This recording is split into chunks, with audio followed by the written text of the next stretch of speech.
what we want you to embrace first is that your economics and how they flow to you are about the energy that you are flowing outward to others. In other words, it's what you're offering, what you're receiving and what you're offering are the same. They are vibrationally equivalent.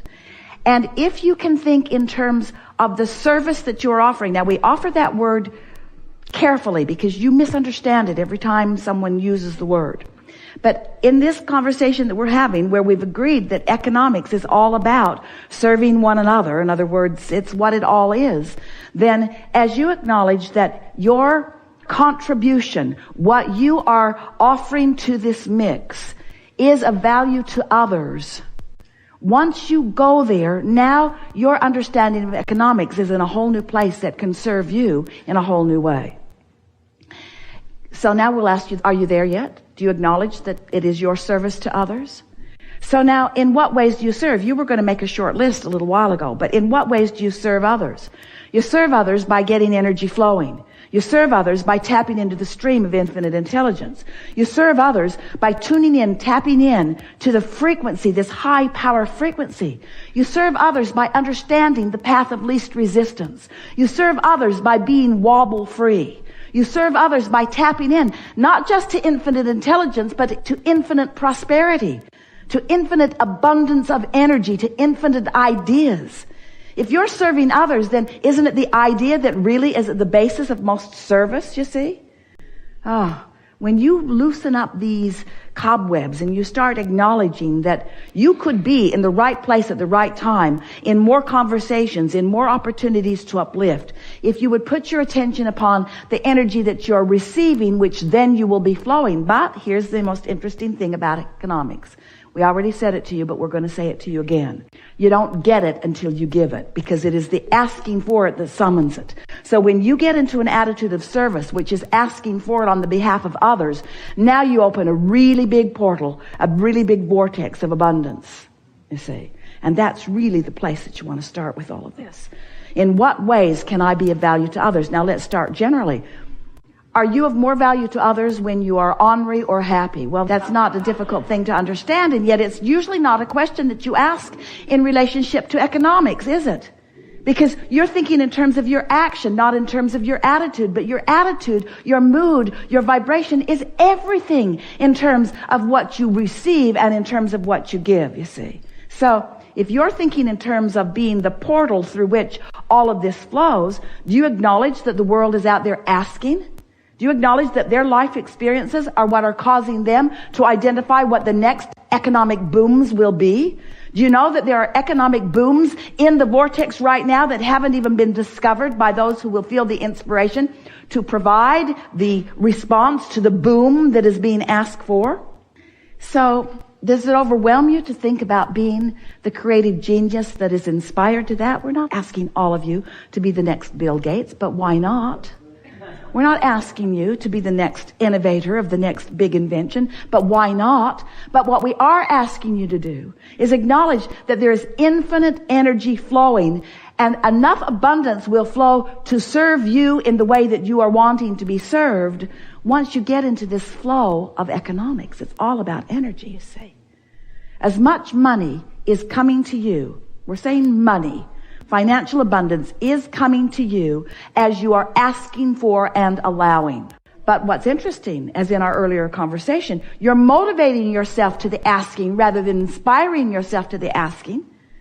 So it's not a clear, open thing that's going on, because in the worrying about what you're going to do with it or where it's going to come from, you block the flow of it. So if you could just concentrate on the fact that the flow exists and on the fact that there is a path of least resistance that is available to you right here and now. If you could just acknowledge that you have the ability to get on this path and you have the ability to receive the flow, instead of worrying about where it's going to be, when it's going to be, who's going to bring it, where it's going to come from, how long it's going to last, how big it's going to be. When you ask those questions that make you wobble, then you don't do either one of those two things. You don't hook up to the energy and you don't flow it towards something that is meaningful to you. That was a big economic discussion, but how does it translate into something that you do something about? It doesn't translate into how you do something about it. It translates into how you feel about money. You got to feel like there's plenty of it out there and there's a lot of it earmarked for you. You got to feel that way. because it is that way. And then you got to figure out how to figure out. Got to figure out how you got to figure out. You got to feel your way to it. And it's on the path of least resistance. It's not on the path of hardship. It's not on the path of struggle. It's not on the path of determination or effort. It's not on the path of motivation. It's on the path of inspiration. You got to tune into the path, you see, to the path of inspiration. So we have some questions for you. We asked you some earlier. You were quiet about it. We want you to be more bold in your response now. Do you believe in infinite intelligence? And do you believe in infinite abundance? And do you believe that you've carved out a path of abundance for yourself? Do you understand that your vortex holds that path? Do you believe that the path will be inspired to you? Do you think you'll get there with worry? No. How are you going to get there? How are you going to find the trail? How are you going to find that path? You're going to worry your way to it? You're going to struggle your way to it? You're going to take courses on how to find, on what does the world want? Yeah, this graduating class needs to be really good at this because someone has prophesied that there's going to be a lot of that wanted later. Do you want to do that? No. Do you want to do that? No. Well, you better want to do that because that's where all the money's going to be later. So you better figure out how to get good at doing something that you don't want to do because that's where the economy is going.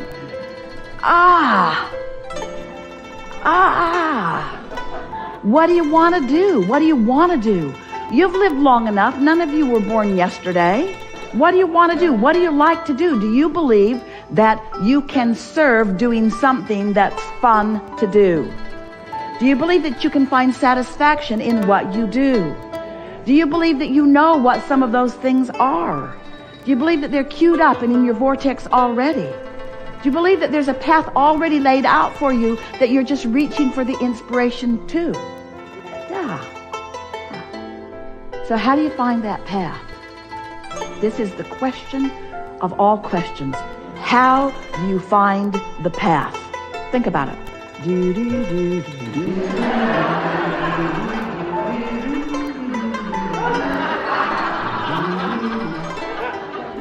How do you find the path?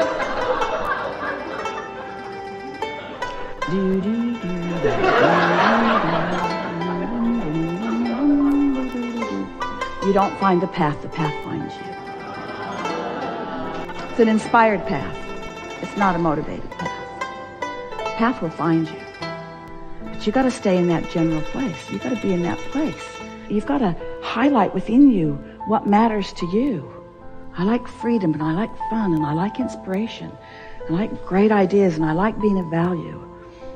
And I like sniffing out the trail, and I like following the trail, and I like where the trail leads. The path will find you. You've just got to do the wobble-free work, you see. The path will find you. There was somebody at the Cancun retreat that said that a brother-in-law that he didn't know existed gave him an enormous amount of money.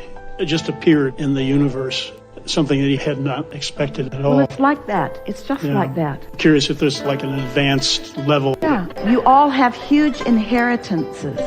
You do. Huge inheritances. But you got to put yourself in the place of receiving the inheritance. Sometimes the inheritance comes in the form of money deposited right to your account. And you all think, yeah, that's the method I choose. But sometimes it comes in the form of an idea. Sometimes it comes in the form of a collective experience with others. And depending upon who you are and what you want, it will satisfy all of those things. You think that you would like a big pile of money to descend on you, and for a while it would be fun because you would do the things that you haven't been doing that you feel that you need the money in order to do.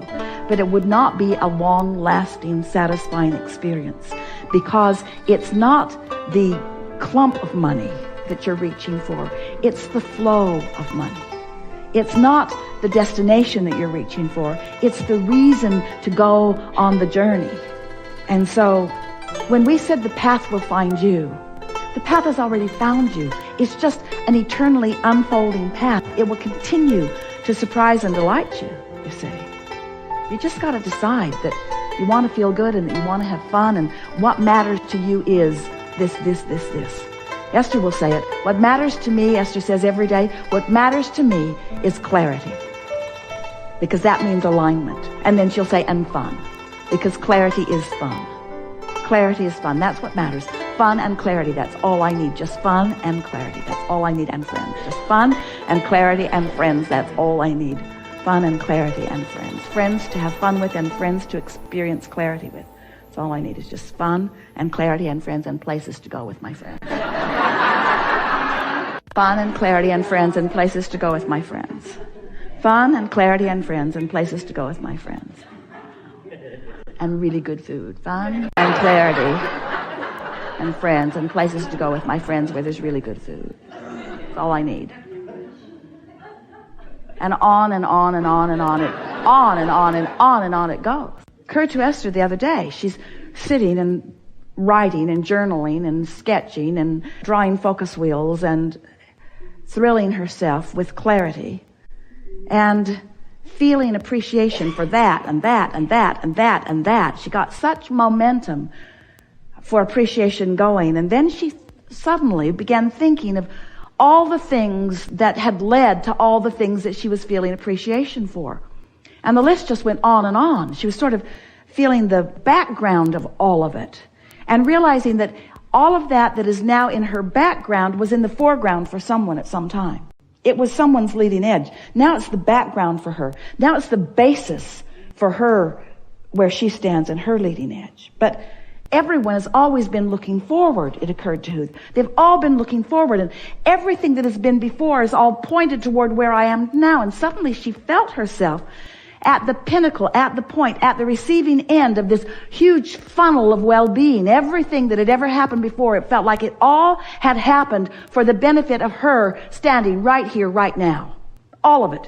Everything everyone had ever thought, everything that everyone had ever wanted, every road that had ever been built, every FedEx truck that would ever gotten on the road to bring her something that she just ordered from Amazon yesterday. In other words, everything in all of the universe felt as if it existed for this moment in time, for this leading edge beingness, for this culmination of who she is right here, right now. And you know what? She's right. But as she figured that out, now she's standing in a place of worthiness like she has never stood in before. All of this for me, all of these thoughts for me, all of this benefit for me, all of this transportation, all of this economics, all of this industry, all of this technology, all of this for me, all of this for the benefit of what I see here and here and here and here and here.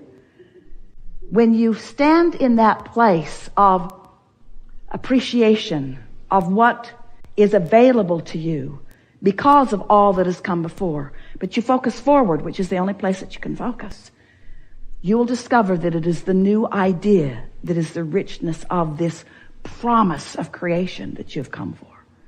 Not the accumulation of what others have accomplished, but the inspiration of the new idea, because it's the hatching of what's new that we all live for, you see. We are eternal beings, and it's that new hatching. It's that new hatching that gives you the goosebumps, always. The new hatching. So sometimes it feels to you like you are the receiver of that which is us, and we say those goosebumps are us. But it's your newfound receiving place of that vibration that makes you feel it the way you do. It's that breaking loose into the new place.